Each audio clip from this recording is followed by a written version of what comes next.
치과 마취에 대해서 계속 알아보고 있습니다. 그 계속 이제 반복하는 이유는 1편부터 계속 보시면 내용이 확실히 이해가 되시라고 반복적으로 이제 저희가 설명드리고 있는 거니까 그렇게 이제 생각해 주시면 감사할 것 같습니다.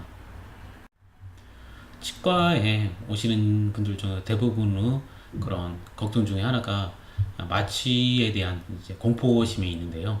좀 알고 계시면 약간이나마 이제 도움이 되실 것 같아서 영상을 제작하고 있습니다.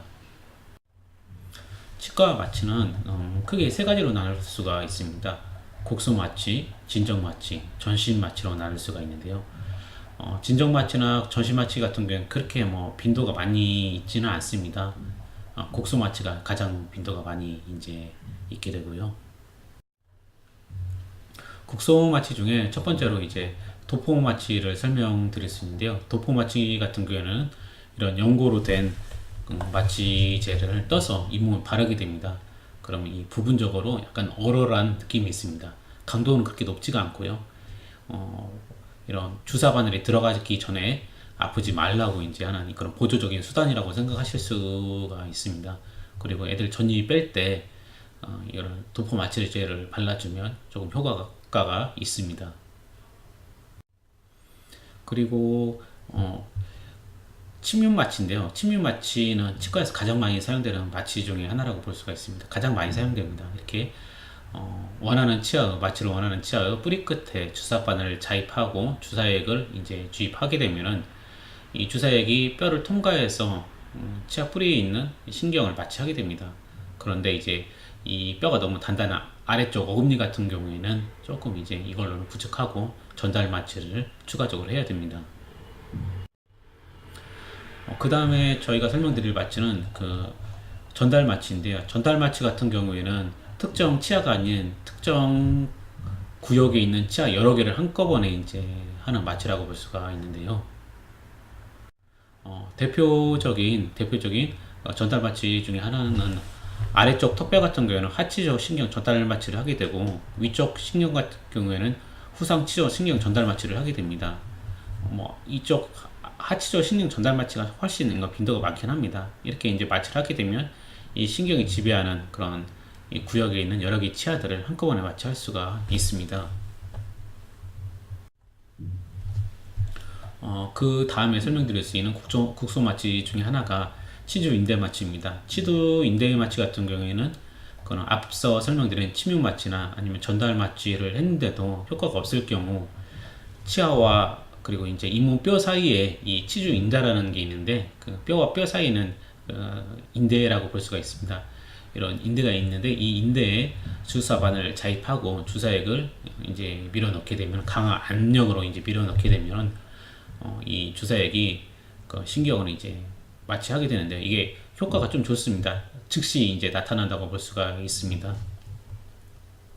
그래서 이제 저도 자주 사용하게 됩니다. 그런데 이제 고혈압이 있는 분들 같은 경우에는 조금 조심하는 게 좋습니다. 왜냐하면 주사를 강한 압력으로 이제 쏴주기 때문에 그게 나중에 문제가 될 수가 있기 때문에 조심하는 게 좋습니다. 모식도고요. 치주 인대 마취를 이렇게 어떻게 하는지 치아 뿌리가 있으면 이 뿌리와 그 뼈 사이에는 치주 인대에 주사바늘을 자입하고 강한 압력으로 주사액을 쏴주게 됩니다. 그러면 마취가 됩니다.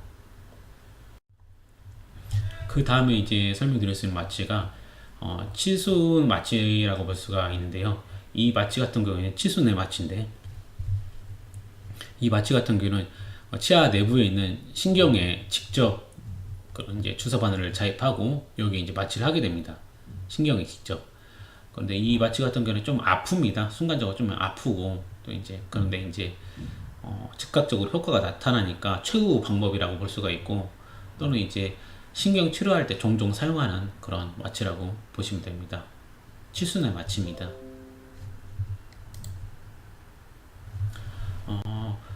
대략적으로 국소 마취에 대해서 알아봤는데요. 그 다음으로 설명드릴 수 있는 게 진정 마취입니다. 진정 마취 같은 거는 이렇게 애들같이 좀 불안해하는 경우 저희가 조금 그런 불안한 그 감정을 좀 이제 누그러뜨리게 하기 위해서 시행하게 되는데요. 우리가 이제 치과에서 수면 마취라고 부르는 것이 진정 마취라고 생각할 수 있습니다. 주로 방금 전에 설명드린 소아 환자나 잘 조절이 되지 않는 환자, 공포심이 극도로 이제 심한 환자 같은 경우에는 사용하게 됩니다. 특히나 요새는 좀 이제 국소 마취 이외에 이런 경구 마취를 조금씩 많이 사용해서 뭐 수면 임플란트라는 그런 이름으로 하긴 하는데 그게 다 이렇게 수면 마취라고 볼 수가 있습니다. 수면 마취 종류는 그 투약하는 방법에 따라 조금 이제 틀릴 수가 있을 것 같습니다. 일단 경구 마취 같은 경우는 그러니까 약을 어떻게 투약하냐에 따라서 좀 틀릴 수가 있는데 이렇게 알약이나 아니면 이렇게 이제 그 시럽 같은 거를 이제 복용하게 됩니다.